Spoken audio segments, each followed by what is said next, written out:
Hi, I'm Dr. Balaji Narayanaswamy Ramanathan. This is my channel Envena STR School of Wisdom. Today we will be discussing Voice of Silence by N. Sriram.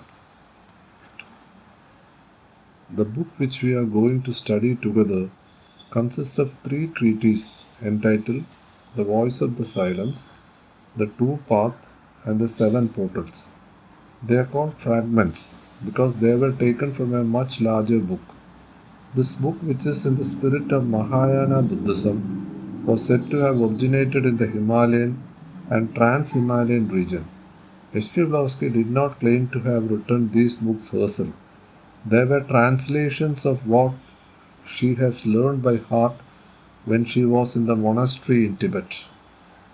See, Jindal Dasa used to say that there are many students of the secret doctrine, but not many of the voice of silence. The voice of silence is ethical and practical, and its appeal is to the heart and intuition of the person who gives heed to the voice, whereas the secret doctrine becomes, at least for most people, very much an intellectual study. It is interesting to think deeply about the Logos or Parabrahman and to catch a glimpse of the melody and harmony of the universe. But such study does not always touch us deeply. The Logos is for most of us simply an abstract concept that we are unable to imbue with life. The voice of the silence consists of precepts aimed at those who are enduring to live the spiritual life. H.P. Blavatsky writes in her foreword, which is in itself extremely interesting, that she took these discourses, 30 verses of which she learned by heart, from the Book of the Golden Precepts. Dr. Besant tells us that she was helped to translate them to English by the Master Hilarion, whom she described as a skilled writer of English prose. H.P. Blavatsky had a most illuminating style of writing. She was fond of putting in all kinds of commentaries using parentheses and footnotes. Her works are crammed with such annotations which make them so rich. It seems that there was so much knowledge, so many ideas that they just poured out. Each of these discourses stands by itself. They are not linked together in any kind of sequence. So it is not necessary that you should read the first before the second or the third. You can open the book at random and read anywhere you like. It is like music. A symphony is ingeniously constructed and its movements are knit together according to a certain logic. But still, we can come in at any part and listen and enjoy it for its own beauty. It is not necessary that you should have listened to all the preceding parts. Again, it is like a musical composition in which a theme is developed. There is a reversion to a preceding theme, and afterwards the original one is elaborated and treated in a different manner. The three sections of the book all deal with the same theme, the treading of the spiritual path. It is full of its own unique poetic beauty and imaginary, and has a certain quality which you do not find even in the light of the path. The first of these fragments, the voice of silence, begins with the statement, these instructions are for those ignorant of the dangers of the lowest Iddhi. 1.1. Iddhi is the Pali form of the Sanskrit Siddhi, which means accomplishments, but but it is usually taken no mean psychic powers. In the glossary, it is pointed out that these are two paths, one group embracing the lower coast psychic and mental energies, while the other exacts the higher training of spiritual powers. That is, these latter belong to the spiritual nature of man. The seeking of psychic powers have been regarded both among the Hindus in certain schools at any rate and among Buddhists as really a distraction. Those who seek them are not seeking that which is of fundamental significance. They are wandering along a bypath. It is possible to force these powers, but there is danger in doing so.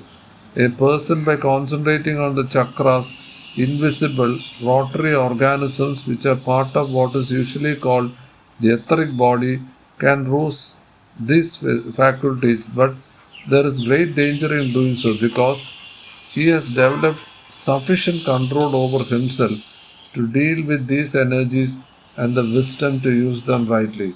This cannot be overstressed. The voice of silence was evidently a discourse given to an audience of people in danger of being led astray by a desire for psychic powers. H.P. Blavatsky says in her notes that there are two kinds of siddhis or powers, the lower and the higher. The lower are the psychic and the higher the spiritual. It is not bad in itself to have psychic powers, but they are certain to lead you astray. The spiritual sense has not grown, and if they have not developed naturally. Any kind of forcing to bring about psychic or intellectual ability tends to take a man along the wrong path, down the inclined plane, one might say, so that he will end up as a magician. Mixed up with genuine psychic ability, you find much that is unreal and illusory, so that the seer does not always know what is true and what is false. What he thinks he sees and takes to be a divine revelation may be due to the heat of his brain, to a wrong focusing of the mental vision, or to all kinds of stray impressions jumbled together as in a dream. For clairvoyant, sight is very often like a dream, so that the supposed experience of seeing or hearing, for example, some great being is just illusion coming from the subconscious. The lower faculties are capable of being developed into the higher. The lower are based on the qualities and the use of the elemental essences. It is by the use of these essences, which constitute a kind of life of their own, that various psychic tricks are performed, but the higher faculties consist in the unfoldment of the powers of the spirit. There is a great dimension between the two. He who would hear the voice of Nada, the soundless sound, and comprehend it, he has to learn the nature of Dharana. 1.2. However, we listen to this voice or sound which is described as soundless, it arises from a silence. It is heard within, it is uttered within, and it is as though a voice speaks and gives certain directions. From our own experience, we know that the mind is never still, it is constantly chattering. Always it is thinking of something or other, and for the most part of it, aimless thinking. Hence, H.P. Blavatsky declares, the mind is the great slayer of the real. Let the disciple slay the slayer. 1.45. The mind is also described as the ruler of the senses, the thought producer which awakens illusion. It gives rise to different thoughts, some of which are true and others of which are illusory. When it is said that the disciple should slay the slayer, it does not mean that he had to destroy the mind. It is only when one has attained a true silence that it will be possible to hear the voice which arises from the boundless depths in oneself. We are told that only when we have ceased seeing the many can we discern the one. The many are the numerous false voices, suggestions, and inducements which the world presents to us and to which the mind so eagerly listens. It thinks that it will be able to enjoy life more by acting on these suggestions, but in the end they turn out to be false. The soul in its immaturity lends itself readily to every kind of illusion, and it is easily taken in like a little child that can be led astray by a few sweets. Not until he forsakes the region of Asat, the false, can he come unto the realm of Sat, the true. 1.8. The Sanskrit word Sat is suggestive. It is derived from a verb which means to be. So it means that which has being. What is the truth. What is not is the false. So the word Sat has also the meaning of truth. It also denotes the eternal as opposed to that which is illusory. Psychic and mental powers are certain to result in disaster until they are accompanied by spiritual development. What then should be the disciple do? He must slay the slayer of the real. And it is the mind that is the slayer of the real. Mind in itself is real, heaven born. As the voice of silence says, it is the restless activities in which it indulges the forms, it assumes its distortions, its assorted contents, prejudices, and habit of thought, and that must be slain. Man thinks of himself as the great lord of nature because of his mental development. But although his mind is capable of seeing truth, it is also full of illusions. So, what should the mind do? It must forsake the region of Asat, the false, to come to the region of Sat, the true. Before that path is entered, thou must destroy thy lunar body, cleanse thy mind body, and make clean thy heart. On point 51. You heart means your innermost activities and longings. Whatever you feel deeply within yourself, we have not only to cleanse the mind body but also the heart, the innermost feelings and longings which are represented in the astral body. Then it is said, before the soul can see, the harmony within must be attained, and fleshly eyes he rendered blind to all illusion. She must undo the silent speaker, be united. 1.911. We use the feminine form to refer to the soul because it envelops the one universal spirit as the mother womb envelops the unborn child. The spirit manifests through the soul. The offspring in this case is the one universal spirit, the Christ child, the wisdom and love which is contained in embryo within oneself. The silent speaker is in theosophical terminology the ego or monad. It is from the deepest consciousness, the fundamental nature within, that the silence speaks. H.P. Blavatsky says the mind must cease to listen to the voices of many in order to hear the united with the one, who is described as the silent speaker. The many are all the things, the voices of worldly life that attract us. And then the soul hears voice, not an actual voice, for is heard in realms that are beyond the range of sound. Although it can be likened to sound, it is a voice that is born out of the silence, and it is only when there is silence that you will be able to listen to. This is the silence of mind which comes about by itself when the mind ceases from those pursuits which agitate the consciousness. The voice of silence The voice of silence is a mystical phrase having many meanings pertaining to different levels. According to Indian thought, there are broadly four levels. We can understand the voice at our level as the voice of buddhi or intuition. Intuition is not just a hunch or a guess, it is a sure understanding and infallible direction that arises from within, only when the mind is not confused by thought. There is no argument, there must be a state of tranquility that desires nothing. If you desire something, the mind is conditioned by that desire. Only if you desire nothing will you be able to preserve the truth or the rightness of thing. The voice of intuition speaks to us at moments of receptivity. We are not receptive when we are in a state of tension. So, if we want to be sensitive to the delicate sound of the divine harmony, we must be in a state of relaxation, which is not slackness. For if the violin string is loose, it will not produce no sound. On the other hand, there must be right tension. So, in yoga, there is an easy awareness, a state of repose in which you give your attention wholly and completely to the action of the moment. Receptivity comes when we are not trying to hold on to something or to gain something.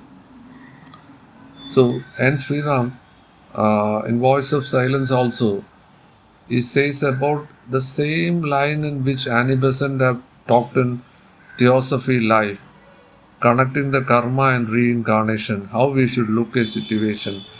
Here also, it says that, as Jiddu Krishnamurti says, consciousness, when we are in personality, When we are in personality, we are in a conditioned mind. So in a conditioned mind, we are not in consciousness. We are not in choiceless awareness. So 4-5 terms, if you are very familiar, then the three books is same. The three books are same. The Saddhavitama's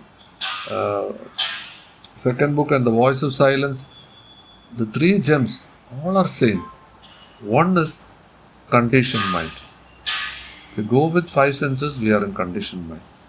If we want to go to silence, then we have to kill the enemy. Ramana Maharshi also says the enemy comes from inside. That means the thought, the 70,000 thoughts comes. We have discussed in different authors, different books. The three gem also, all the three books are not different. All are complementary. The point is very simple. What is understanding? What is conditioned mind? We are the world. The violence is inside. There is one world. That's all. That's all. This is what repeatedly in the three gems they are mentioning. People who have not gone through these books, they say this is different. One book you should read first, the second you should read second. No. Once, see, very basically, we are familiar with Jiddu Krishnamurti's teaching and Ramana Maharshi's teaching. Then every word has come from the Veda and Upanishad. Every word. You just take the word sensation. The Theosophical masters have used the word sensation. Jiddu Krishnamurti is using the same word sensation. What is sensation? Whatever comes from the five senses is sensation. Understanding. Conditioned mind.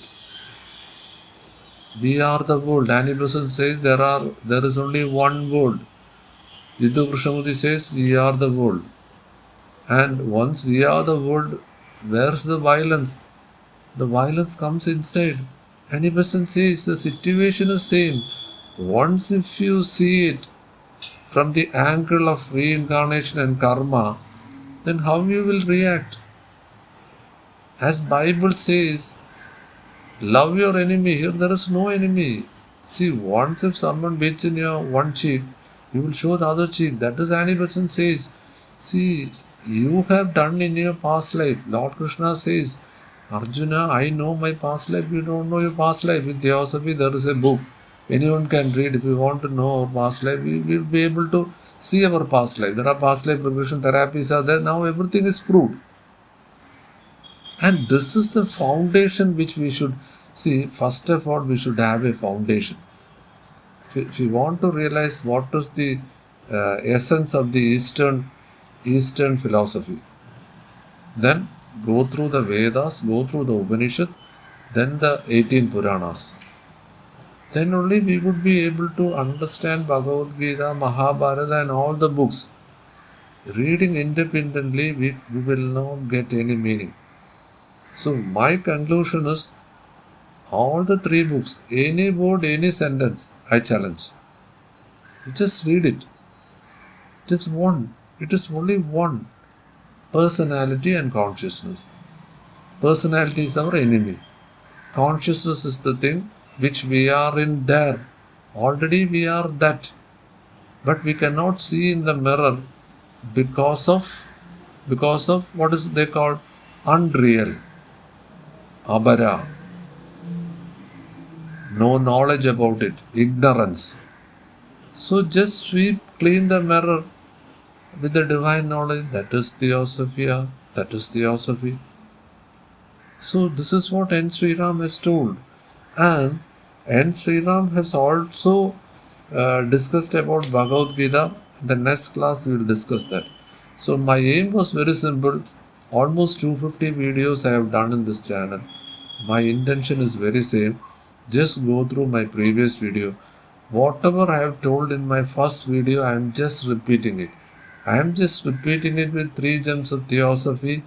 Any book which I am discussing in my channel, my intention is very simple. The honey which is taken from any flower or from the bee, honeybee takes honey from different flowers. We taste the honey. Likewise, we should taste spirituality. All the flowers are religion, organization. So the essence is same.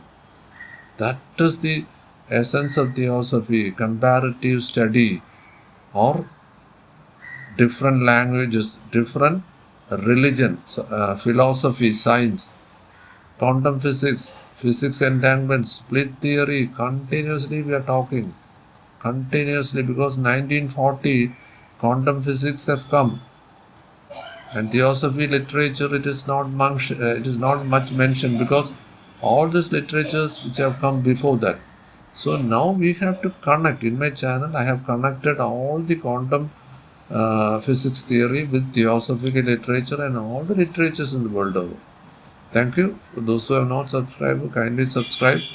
And if you feel if someone will be benefited by this talk, kindly share. Also, click on the bell button on all, so that you will get all notifications which I will be putting in this channel. Thank you.